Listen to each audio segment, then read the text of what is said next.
Good afternoon, folks. This is Dr. Gupta from Dentistry at 521 and Dentistry at Mendon Square. I'm talking to you today about sleep apnea. Sleep apnea affects 1 in every 5 American. That is what the statistics is. And sleep apnea is a pretty involved, intense condition. And some of these things that I'm showing up in this card are asking you, some of these are signs and symptoms of sleep apnea.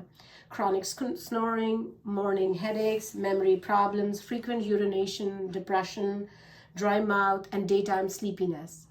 Sleep apnea can affect you in many ways than you can imagine. And it is a good thing to have it evaluated should you be somebody who is showing signs of sleep apnea, like loud snoring loud enough for other people to hear in other rooms. And if you are a male above the age of 50, these are some of the signs in which we are looking out for. Are you taking high blood pressure medications and there is any other medication involved? What am I doing as a dentist talking to you about it?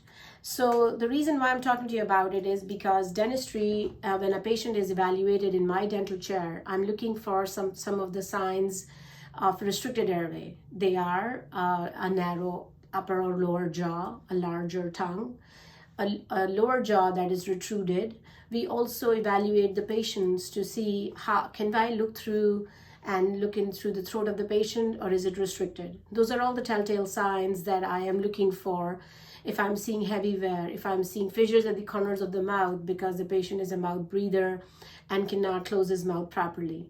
So we are doing these evaluations and having the patients get a sleep study done, which gives us an understanding of whether or not this patient could be having sleep apnea. Should you be diagnosed with sleep apnea, there are certain different kinds, and the assessment is made by the sleep specialist and your doctor.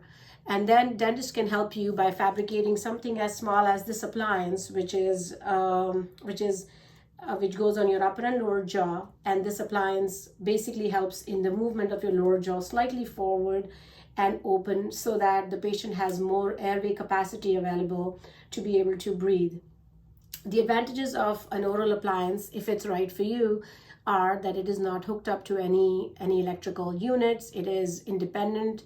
It is very small, and the patient can comply with it very easily compared to the bigger units like a CPAP.